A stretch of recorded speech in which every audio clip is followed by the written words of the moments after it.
Hey everybody, Randy Patterson here with Boomerocity, and I got such a special treat for you. I know I always say it, but isn't it always true? I ask you. Anyway, I digress. This episode, we have none other than Keith Howland and Jeff Coffey, and you think, all right, those names sound very familiar to me, and they should, because they were both, at one time or another, part of the big super duper iconic group called Chicago. I know you've heard of them. Keith Howland, I've interviewed before. It's been about 5 or 6 years ago. He was with the guitarist for Chicago for 27 years. He took the late Terry Kath's place, and man, did he ever sizzle the stage up with his guitar playing. And I've saw the band several times in concert, and each time he never ceased to amaze me. And also part of that band for a while was Jeff Coffey. He played bass for Chicago for a year or two. And together they have put together a band called The Players. Now, there's two other guys that are always with them in this band, and that's Rob Arthur. That name will sound familiar to you because he was a keyboardist for none other than Peter Frampton. And then Ed Toth, who was the drummer for the Doobie Brothers for many years, he's also part of The Players too. And man, if you get a chance to see them, which I have not yet, these guys put on a heck of a show. I've seen a lot of their videos on YouTube, and these guys, wow, they blow me away. And the big thing is they're having fun, and it shows. And the audience has fun right along with them. So I highly encourage you to keep an eye out on their itinerary on their website. And we mentioned that in this interview. And catch them. Let them know. They're very approachable. You can catch them at the shows, talk to them afterwards. They're a lot of fun to talk with and just super nice guys. As always, I ask that while you're watching this interview, hit like if you're liking it, and I know you will. And if you're not already a subscriber, please hit the subscribe button. It should not cost you any money at all to do that if you're already a member of whatever platform you're hearing or seeing this on. And but it helps us out a lot. It just helps us monetize the site without costing you any money. So without further ado, here's my second interview with Keith Howland and my first interview with Jeff Coffey, and I hope there's a lot more interviews to come in the future as this band continues to gain momentum and get traction and make you guys fans. Until next time, this is Randy Patterson with Boomerocity. Take care. Hello, Jeff. How you doing? Good. How you doing? Well, it's been a unplanned day today. My plans went out the window when I went to see the eye doctor. So that's the reason why I'm a few minutes late. I appreciate you guys hanging in there with me. So, no worries. No worries. So there's Keith. Hey, buddy. How's it going? How are you doing? All right. Well, I like your wallpaper. Well, I'll give it to you guys if you want it. You can use it for your own if you want. I like the background of both of you, man. I'd take any one of those guitars, even though I don't play. So, anyway, again, I apologize for the lateness on this. I had an issue with this eye, and I went in to see the eye doctor. They sent me to a specialist on the west side of Knoxville, and that went longer than I wanted it to, and so hurried back here, and I get to have eye surgery in the morning. It was that quick. Oh, wow. I wasn't expecting that when I got up this morning. So, it's that whole best laid plans thing, Hey. Yeah, wow. So where are you guys clicking in from? I'm in the Orlando area. Oh, really? Okay, cool. And Keith, you're in Nashville, aren't you? I'm in Tampa. Oh, in Tampa. Okay. I thought you lived in Nashville. I did. Oh, okay. All right. You got out of there before the prices went crazy and the property taxes too, huh? Well, I mean, I got out when everything was pretty pumped up property value wise, but yeah, I mean, last time I went back there, it was so crowded I couldn't believe it. Yeah. It was happening before I left. I've been down here for about 4 years now. So. Okay. Well, then you must have come in on the tail end of COVID, because you and I talked just before everything shut down, because I was supposed to come to the show over there at the New Opry. I always call it the New Opry. I know it's called something else, but I was supposed to catch you there. We were talking about Phil Kagi and everything on that chat. So, so Florida. Okay, well, I'm up in the Smoky Mountains, so Nice. yeah, it is pretty nice up here. But man, I want to thank you guys for joining me. When I saw that you guys had put the band together and such, I just thought it'd be wonderful to talk to you guys and let fans know what's going on with you. And I know that the other band has been going through some changes themselves, so I imagine we'll see more of this kind of thing happening as time goes on. But tell Chicago fans that know who you guys are, tell them the story behind the players. Wow. Well, you know what? Jeff left the band, I guess it was in 2018, I think. Yep. And I was there up until the end of 2021. And Jeff and I had kept in touch, of course. We were friends, and we still are friends.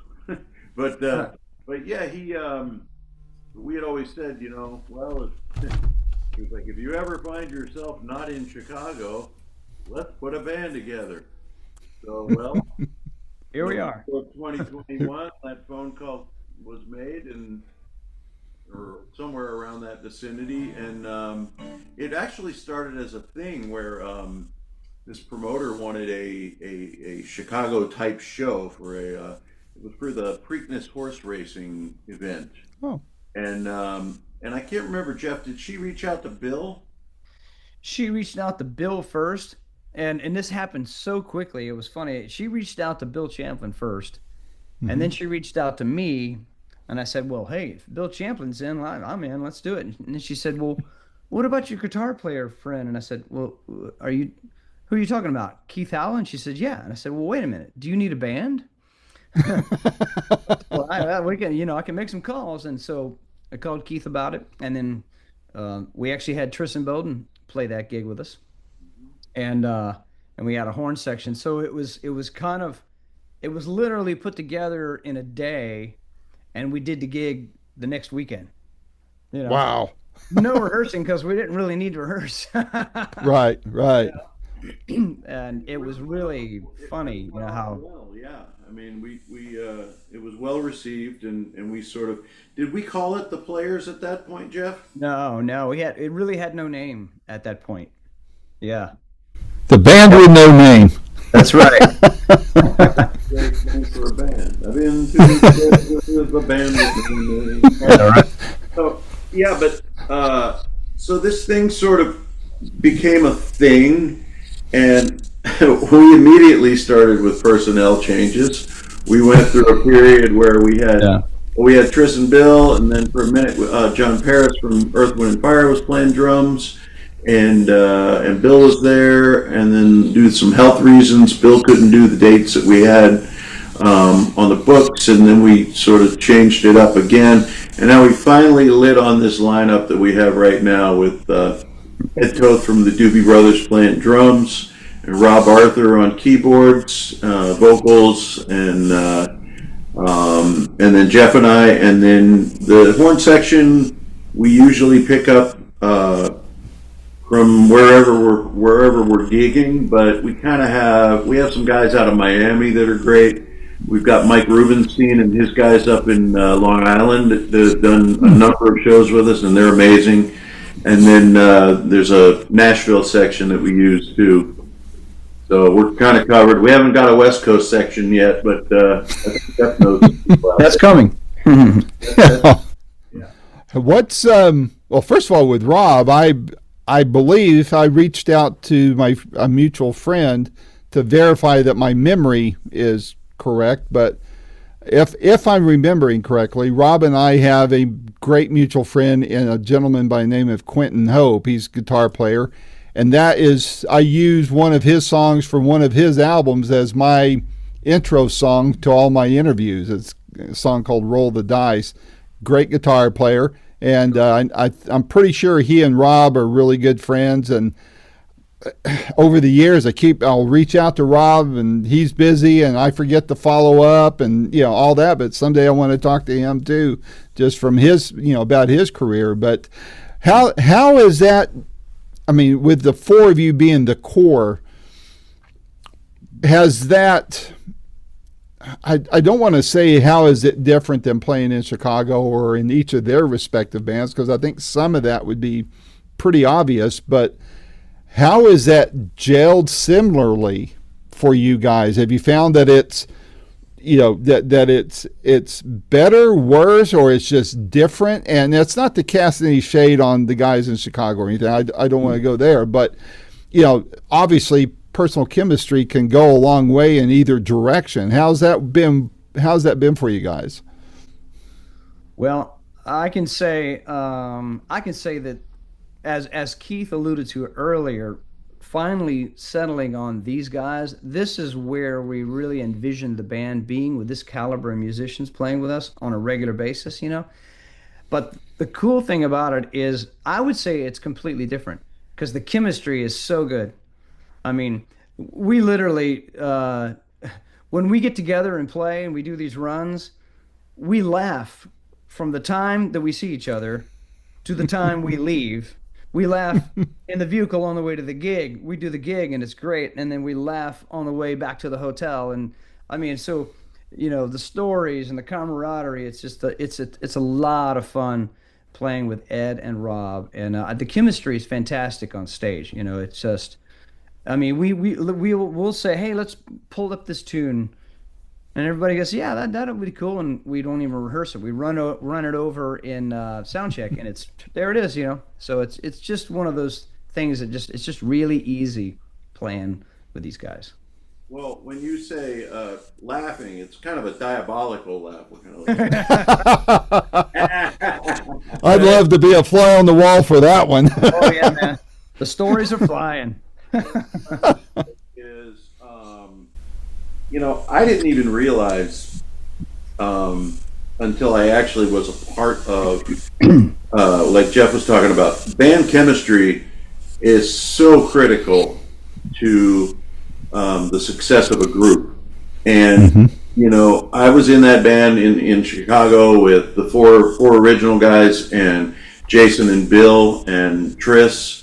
And then I was in the incarnation with Lou and Jason, and then I was in with Jeff and Lou and Tris. And I don't know if you saw the Bus Number 2 stuff we did, but that was a Facebook page we had where after the show every night we would go on there and put a live broadcast just from the tour bus. And that was band chemistry. I mean, that was Jeff, myself, Walfredo, Lou Pardini, and Chris. And Tris. Yeah. And Kirsten, our assistant tour manager, would pop in every now and again. But I mean, it was like a freaking TV show. And people loved it. And so, that's a hard thing to find, a bunch of guys, because it's not a natural act to take a bunch of grown men, and really grown men. We're not talking about like 20-something grown. We're talking about 50 and 60-something grown. And put them all in a very isolated, cramped space and expect them not to argue and fight. But we didn't. We had a good time. So, and that's what we're finding with this. We've got a great sort of, the four of us it just works. And there's a level of mutual respect going on stage that's just. It's just great. I can't, and the music reflects that, because there's an energy to it that's very pure, I think. So, and we do it old school. We go up there, Ed counts the songs off, and we